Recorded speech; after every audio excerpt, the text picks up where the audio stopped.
저번 주에 우리 청년부 예배를 안 드렸죠. 나 되게 오래간만이었어요. 딱 청년부 예배를 준비하는데 뭐지? 왜 되게 오래간만이라는 생각이 들지? 꽤 안 들린 것 같은 느낌이 들지? 라고 이제 생각을 했더니 저번 주에 우리 이제 세대통합 예배 드린다고 청년부 예배를 따로 안 드려서 그랬던 것 같아요. 자, 우리가 이제 공동체로 모입니다. 느헤미야 시대는 이스라엘이 70년 동안 바벨론에게 포로가 된 상황에서 하나님께서 이제 바벨론을 무너뜨리고 페르시아 제국을 세우시면서 다리우 왕을 통해서, 고레스 왕을 통해서 이스라엘 백성들을 이제 고향 땅으로 보내시는 그 시기를 이야기를 해요. 느헤미야는 이제 3차 귀환 포로 귀환을 이제 담당하는 대표자였는데 그가 이스라엘 땅으로 돌아왔을 때는 거의 황무지에 가까웠어요. 1차와 2차에 이르러 포로들이 귀환을 했지만 이스라엘 백성들이 다시 고향 땅으로 돌아갔지만 그 여정을 준비하는 것 자체도 그렇게 쉬운 여정은 아니었습니다. 자, 인천을 살고 있다가 인천 타 지역으로 넘어가는 건 쉬운 일이에요? 쉽지 않은 일이에요? 쉽지 않은 일이에요. 근데 타 지역으로 가서 그곳에서 정착을 잘하고 결혼하고 가정을 꾸렸어. 그런 상황에서 다시 인천으로 돌아오는 건 어때요? 너무 고향으로 돌아오는 그 길은 기쁜 길이에요? 아니면 와, 이거 가야 되나? 갈등과 어떤 어려움의 연속이에요? 어려움의 연속일 거예요. 왜 그렇죠? 벌써 그 다른 지역에서 적응을 다 했고 살림을 꾸렸고 일터가 있기 때문에 다시 고향으로 오는 그 길은요 결코 쉬운 길은 아니에요. 이스라엘 백성들도요 마찬가지였습니다. 바벨론에서 비록 포로로 잡혀갔지만 바벨론의 어떤 그 땅에서 노역을 하거나 힘든 일을 겪었던 상황은 아니었어요. 그러다 보니 그 바벨론의 문화에 적응을 했고 그 안에서 또 2세들이 3세들이 태어났죠. 70년이라는 그 세월은 충분히 후손들을 볼 수 있는 시기였어요. 그러다 보니까 그 포로로 잡혀 있던 자들이 귀환하는 그 가정 속에는 이스라엘 땅에서 살고 있다가 다시 고향 땅으로 돌아오는 사람들보다는 바벨론에서 태어나서 잘 자라고 정착했다가 이스라엘 땅으로 와야 하는 인물들이 더 많았습니다. 저희 안에 모교의 목사님이 이제 새로 오셨는데, 담임 목사님이 새로 오셨는데 그 목사님이 미국에서 꽤 오래 생활을 하셨어요. 자녀들이 지금 중학교 1학년인가 2학년, 그리고 첫째가 1학년 2학년, 그리고 초등학교 6학년, 그리고 막내가 7살인데 첫째랑 둘째는요 자꾸 지금도 이제 한국 온 지 1년이 다 되어 가는데 미국에 가고 싶다고 노래를 불러요. 내가 아빠 때문에 한국에 왔다고 투정을 부린대요. 7살 딸은 그냥 한국에 있는 게 좋은 거야. 마냥 좋은 거야. 친구들을 막 사귀고 있으니까. 근데 첫째랑 둘째는요 지금도 1년이 지났는데도 적응을 잘 못해서 미국에 가고 싶어하는, 그래서 고등학교만 되면 혹은 여건이 되면 당장 미국으로 돌아가겠노라, 그리고 가게 해달라고 부모님께 요청을 드린다고 합니다. 적응을 못하는 거예요. 잘 살고 있다가 부모님이 갑자기 한국으로 오게 되니까 돌아오게 된 거예요. 이스라엘 백성들의 그 포로 귀환 여정도 약간 이런 개념으로 이해하시면 됩니다. 자, 그렇다 보니까 그들을 이끌고 이스라엘 땅에 왔는데 이스라엘 땅에 와서 잘 사는 동네가 형성되어 있는 것이 아니라 황무지와 같은 그런 곳에서 느헤미야가 이제 가장 먼저 한 일은 바로 성벽을 짓는 일이었어요. 이 성벽을 얼마 만에 짓냐면 52일 만에 성벽을 완공합니다. 왜 느헤미야는 이스라엘 백성들을 고향 땅으로 데리고 와서 그 각자의 집을 짓고 가꾸게 하는 것이 아니라 성벽을 가꾸었을까? 성벽을 가장 먼저 지었을까? 오늘 우리는 이 본문 말씀을 통해 그 이유를 알아보려고 합니다. 느헤미야가 이스라엘 백성들을 다시 고향 땅으로 데리고 오고 나서 성벽을 짓게 한 첫 번째 이유는 새로운 공동체를 형성시켜야, 만들어야 했기 때문입니다.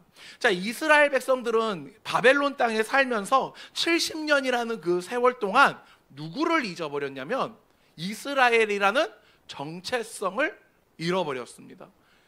자, 아까도 제가 말씀드렸지만 그 목사님 두 자녀들,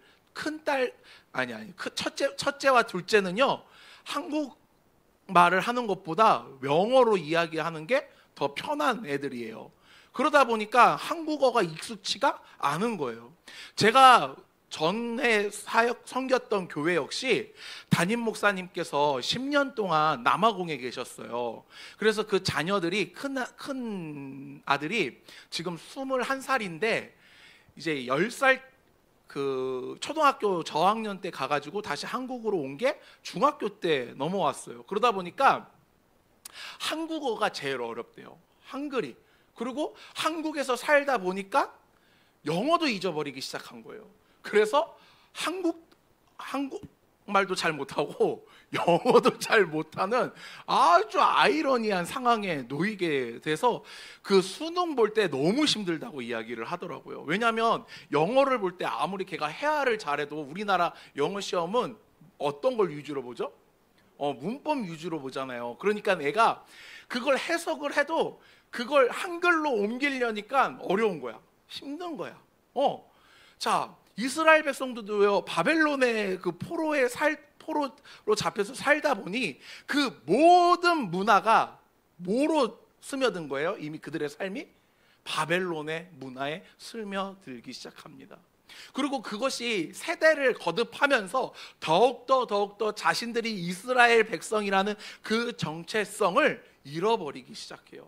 그래서 느헤미야는 성벽을 재건하게 하고 성벽을 만듦으로 인해서 이스라엘 백성들이 그 포로로 잡혀갔다가 다시 돌아온 자들이 하나님의 백성이라는, 이스라엘이라는 그 백성의 정체성을 각인시켜주기 위해 성벽을 만들고 공동체를 형성시킵니다. 그로 인해 그들이 하나님의 백성이라는, 하나님께서 역사하시고 하나님이 우리를 선택하셨다라는 그 선민을, 선택받은 민족이라는 그 사상과 생각과 그들의 역사와 그 성경적인 모든 전반적인 것들을요, 일깨워 주기 위해 노력을 합니다. 그래서 이스라엘 백성들이, 느헤미야가 가장 먼저 한 일은 성벽을 통해서 이스라엘의 정체성을 회복시켜 준 일이에요. 공동체를 통해서. 자, 우리가 신앙생활을 하기 위해 반드시 모여야 하는 장소가 있어요. 그것이 바로 교회입니다. 우리는 신앙생활을 하기 위해 교회라는 공동체로 모이는데, 이 교회라는 공동체를 싫어서 나가신 분들이 계세요. 교회를 다니지 않고 신앙생활을 하시는 분들이 계세요. 자, 그러면 공동체를 하면서, 교회를 다니면서 신앙생활을 하는 분들과 교회를 다니지 않고 신앙생활을 하는 분들의 믿음은 같을까요, 다를까요? 여러분들은 어떻게 생각하세요? 교회를 꼭 다녀야만 신앙생활을 할 수 있을까?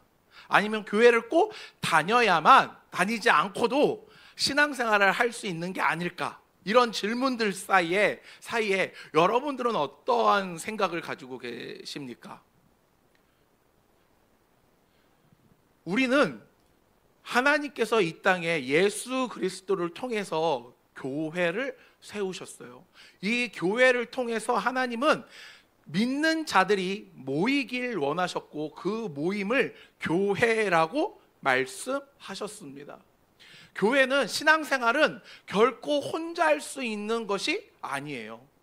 결코 혼자 할 수 있는 것이 신앙생활이라고 말하시는 분들은 신앙의, 믿음에 문제가 있는 분들입니다. 자, 노를 저을 때 혼자 노를 젓는 것과 아니면 두세 사람이 더 모여서 노를 젓는 것, 어떤 게 더 편하죠? 여러 명이 모여서 노를 젓는 게 더 편합니다. 혹시 여기서 우리 청년들 중에서 그 단순 작업, 단순 노동이라고 하는 어떠한 그냥 생각 없이 일해야 되는 그런 일들을 해보신 분, 혹은 김장을 해보신 분? 김장.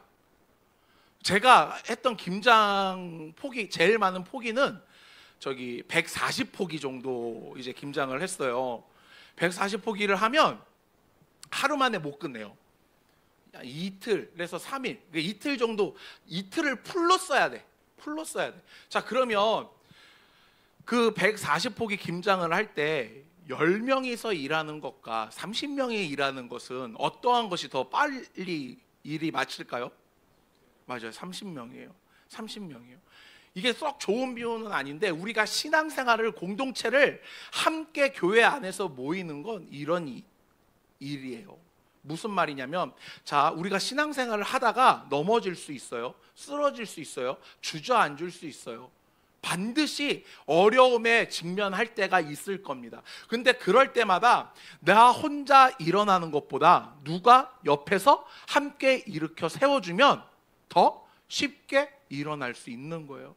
이와 마찬가지로 신앙생활은 함께 기뻐하고 함께 어려움을 나누고 함께 즐거워하는 공동체가 이루어져야 해요. 그리고 무엇보다도 믿는 자들이 모여서 함께 하나님을 예배하기 위해 공동체가 반드시 형성돼야 한다는 겁니다. 그렇기 때문에 하나님께서는 이 땅에 교회를 허락하셨고 우리를 통해서 교회를 세우시기를 원하신 거예요. 우리가 청년부로 모여 있어요. 이 청년부로 모여 있는 건 하나님께서 우리에게 하나님의 자녀라는 그 지각을, 하나님의 백성이라는 것을 기억하게 하고 늘 생각나게 하기 위해서 교회로, 청년부로 모이게 하신 거예요. 그래서 우리는 이 청년부 안에서 함께 예배해야 하고 함께 공동체 생활을 해야 하는 겁니다. 교회에 나와서 1부, 2부, 3부 예배 드리고 돌아가는 것이 아니라 반드시 청년부라면 청년부 안에 공동체를 형성하고 모여서 예배를 함께 드려야 합니다. 느헤미야가 공동체를 통해서 이스라엘 백성들의 그 정체성을 회복시켰던 것과 같이 우리 역시 청년부 안에서 하나님의 자녀라는 이 공동체성을 늘 자각하고 있어야 돼요. 늘 기억하고 있어야 합니다. 두 번째로 느헤미야가 한 일은 각 지파에 혹은 각 그룹의 리더들을 세웠습니다. 리더들을 세웠어요. 자, 리더들 우리나라의 영원한 주장이라고 하면 누가 가장 먼저 떠오르세요? 홍명보 누구야? 홍명보 누구야? 자, 우리나라 캡틴하면 박지성. 박지성 손. 와. 자, 이순 씨는 좀 그렇고. 자, 여러분들 여기에서 세대가 갈리는 거 아세요? 박지성이라고, 이순 씨는 좀 그렇고, 박지성이라고 대답하시는 분들과 또 누구로 갈리죠? 손흥민으로 이제 갈려요. 손흥민으로. 자, 박지성이라고 대답하시는 분들은 든든합니다. 여러분들이 청년부 안에 있음에 감사하고 있어요. 자, 그 팀의 주장은요 반드시 필요합니다. 왜요? 그 모든 경기를 컨트롤해야 되기 때문에 그래요. 그리고 만약 축구팀에서 감독은 어렸을 때는 저 감독은 대체 왜 있을까? 꿀보직이 아닐까? 하는 거라고는 벤치 앞에서 막 소리 지르고 손가락으로 막 왔다 갔다 하고 막 그러는 직업이 아닐까라고 생각을 했어요. 그래서 어렸을 때 한때 제 꿈은요 축구 감독이었어요. 와, 꿀 빨고 싶다. 왜냐면 아무것도 안 하는 것처럼 느껴졌거든. 하지만 축구 감독은요 누구보다도 중요한 역할입니다. 축구 감독이 누구냐에 따라서요 그 팀이 명문팀이 될 수 있어요. 가장 확실한 예로 여러분들 맨체스터 유나이티드라는 팀을 아십니까? 2010년까지만 해도요 그 팀은요 영국의 최고의 팀이었어요. 박지성이 있어서 최고의 팀이 아니라 그 팀을 지휘했던 퍼거슨 할아버지가 계셨기 때문에 최고의 팀이었어요. 근데 지금은 어떻죠?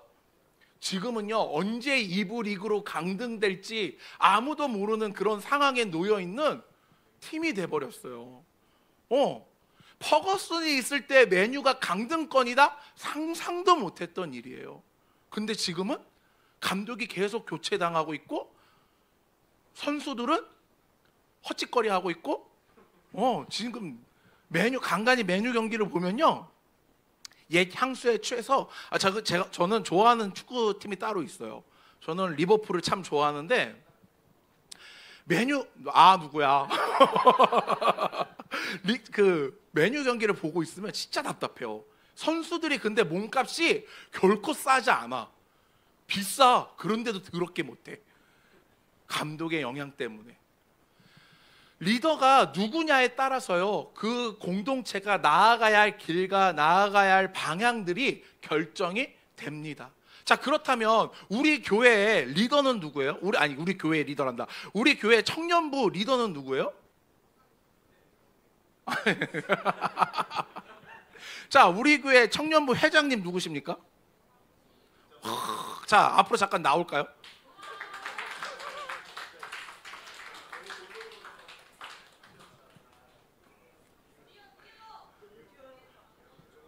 뛰면 안 돼. 뛰면 안 돼. 천천히 걸어와. 천천히. 자, 우리 청년부 공동체 회장님으로서 윤성민 회장님이 섬겨주고 계세요. 근데 우리 회장님이 얼마나 대단하냐면 참 신앙적으로도 그렇고 여러분들을 생각하는 마음도 그렇고 어디 이 청년부 안에서 떨어지지 않아. 내가 볼 때 청년부에서 가장 믿음이 좋은 사람이 누구냐라고 누군가가 나에게 물어본다면 우리 회장님일 거예요. 리더는요, 아무나 할 수 있는 게, 될 수 있는 게 아니에요. 사람이 세운 것 같지만 누가 세운 거예요? 하나님께서 세우신 거예요. 하나님께서 왜 세우셨을까? 왜? 청년부를 위해 일하게 하기 위해서. 그리고 이 청년부가 하나님의 공동체로서, 하나님이 사랑하는 공동체로서 하나님께 가기 위해, 잘 가기 위해 배 선장이 키를 잡아서 목적지에 갈 수 있게끔 하는 것처럼 하나님께서 우리 회장님을 세워주심으로 인해서 우리 청년부 공동체가 하나님께 올바로 나아가고 하나님께 바르게 나아갈 수 있도록 우리 회장님을 세우신 거예요. 자, 우리 박수 한번 쳐주십시오.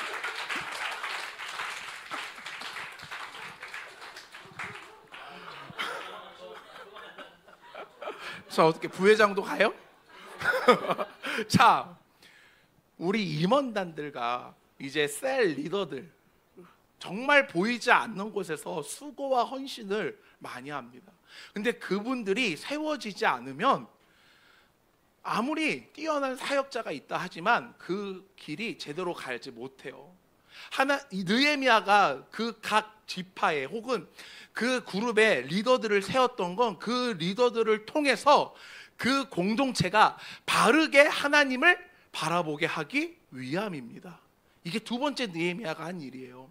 그리고 마지막으로 느헤미야가 한 일은 말씀을 회복하는 일이었어요. 오늘 본문 말씀을 보니 이스라엘 백성들이 남녀노소 할 것 없이 수문에 모여서 말씀을 듣습니다. 말씀을 들어요. 자, 우리 준표 형제가 이제 수학과인데 중학교 1학년 문제를 딱 주면 풀 수 있어요, 없어요? 있어.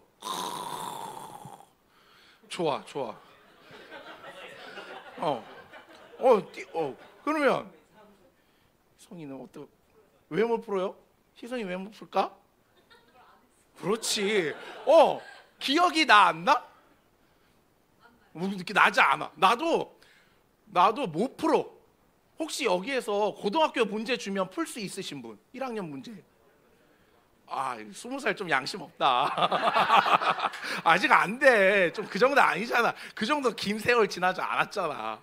자, 교직에 계신 분들 말고, 자, 풀 수 있으신 분들 많지 않으실걸요? 역시 달러. 자, 왜 못 풀어요? 왜?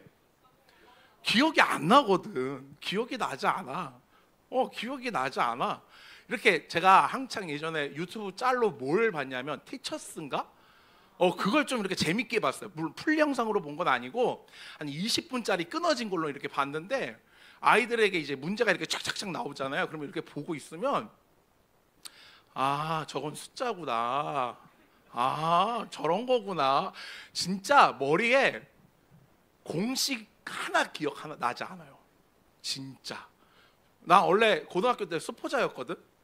그러면서 가뜩이나 수포자였던 삶이 이렇게 졸업을 한지 아니야. 20년은 되지 않았어. 20년은 되지 않았고, 그러네. 20년이네. 나 20년이야. 그러다 보니까 더 기억이 나지 않아. 더 기억이 나지 않아요. 공부하지 않았기 때문에. 자, 이스라엘 백성들이 70년 동안 하나님을 떠난 삶을 완벽하게 살았어요. 그러다 보니 하나님의 존재조차도 제대로 기억하지 못하는 그들에게 느헤미야는 말씀을 읽게 하고 말씀을 가르칩니다. 왜? 말씀을 통해서만이 하나님이 누군지 배울 수 있기 때문에 그래요. 자, 우리가 여기 계신 분들 어렸을 때 다 피아노 학원 혹은 태권도 학원 다녀보신 분들이 꽤 있으실 거예요. 정말로 부모님의 마음으로 우리 아이가 악기 하나쯤 다뤘으면 하는 그런 마음이 있어서 피아노 학원을 보내셨어요. 자, 피아노 학원 한 번도 안 가보신 분, 한 번도 가본 적이 없다. 몇 분 안 되네요. 그럼 다 가봤네. 피아노 학원을 다 가봤어요. 그러면 피아노를 다 잘 치시겠네. 당장 찬양팀 피아노 반주자 딱 자리에 앉혀놓으면 칠 수 있겠네요. 어떻죠? 자, 피아노 학원 다녔어 안 다녔어? 지금 언제까지 뭐까지 쳤냐? 그럼 바이에는 떼었다는 거네. 자, 그러면 어떻게 피아노로 섬길 수 있나? 다음 주? 자, 왜 안 돼요? 안 쳤으니까. 연습하지 않았으니까. 계속 치지 않았으니까. 이스라엘 백성들도요, 근본은 하나님의 택한 민족이지만 그들의 삶에 완전히 하나님의 말씀을 떠난 삶을 살다 보니 하나님이 누군지 기억을 못했던 거예요. 그래서 느헤미야는요, 이스라엘 모든 자들을 모아놓고 말씀을 읽게 하고 말씀을 가르칩니다. 그러니 그들이 곧 무슨 일이 일어나냐면 그들의 마음에 하나님의 은혜를 허락하여 주사 회개가 터지기 시작합니다. 그들이 여태까지 하나님을 떠난 삶을 산 것에 대한 막심한 후회와 그런 것들이 터지기 시작해요. 하나님께서 말씀을 통해 당신이 누군지 알게 하시고 깨닫게 하심으로 인해서 그들이 여태까지 잘못 살았구나, 우리가 잘못 살았구나, 그것을 깨닫게 하셔서 이스라엘 백성들이 하나님 앞에 회개하는 역사가 일어나기 시작합니다. 자, 그리고 회개가 터지고 나니 그들의 마음에 무엇이 차기 시작해요? 기쁨이 차기 시작합니다. 이것이 하나님이 주시는 은혜예요. 하나님이 우리에게 은혜를 주실 때는요, 반드시 우리가 지은 죄를 회복하게 하세요. 그리고 죄를 회복하게 하셨다면 그리고 주시는 것이 뭐냐면 기쁨을 주세요. 무엇을 통해 기뻐하느냐? 우리의 죄를 용서해 주셨다라는 그 사실을 기뻐함으로 하나님께 나아갈 수 있게끔 해주십니다. 하나님은요, 막연히 우리의 죄를 짓누르고 기억하게 하고 그 죄에 대해서 기억하라고 말씀하지 않으세요. 그 죄에 대해서 회개시키시고 그 회개시킨 마음을 통해 우리에게 기쁨을 주십니다. 그렇기 때문에 느헤미야는요, 하나님 앞에, 이스라엘 백성들이 하나님 앞에 말씀으로 나아갈 수 있게 합니다. 그들이 그렇게 말씀 앞에 나아가고 하나님을 찾을 때 이스라엘 백성들은 새로운 공동체가 되기 시작합니다. 그 옛것을 버리고 바벨론에서 살았던 그 삶을 하나씩 버리고 나아가서 결국 누구 앞에? 하나님 앞에 서가면서 그들이 공동체를 형성하기 시작한다라는 겁니다. 우리 사랑하는 청년부 형제 자매님들, 우리 역시 하나님 앞에 청년부라는 공동체로 나아가야 합니다. 이 공동체 안에 속해 있는 여러분들이 하나님의 말씀을 통해 하나님을 바로 알고 하나님을 바로 바라보아야 합니다. 그리고 각 세워진 자리의 리더들을 통해서 하나님만을 따르며 그들과 함께 하나님의 말씀을 묵상하며 나아가기를 소원합니다. 그럴 때 여러분들에게 하나님이 주시는 은혜와 사랑과 평강이 있다라는 것을 늘 기억하며 말씀 앞으로 하나님께 나아가는 우리 사랑하는 청정무 공동체가 되기를 소원합니다. 기도하겠습니다. 은혜와 사랑이 많으신 하나님 아버지 감사합니다. 아버지 하나님, 우리 청년부를 공동체를 세워주시어 하나님을 찬양하며 예배하게 하심을 감사합니다. 우리가 청년부 공동체를 통하여서 더욱더 아버지 하나님을 바라보게 하여 주시옵시고, 우리 청년부 공동체가 말씀 안에서 바로 서며 말씀을 통해서 하나님을 찬양하며 하나님을 기쁘게 하는 하나님의 거룩한 백성들이 자녀들이 되게 하여 주시옵소서. 감사합니다. 모든 영광 아버지 하나님께 올리며 예수님의 이름으로 기도합니다. 아멘. 준비하신 예물 하나님께 드리겠습니다.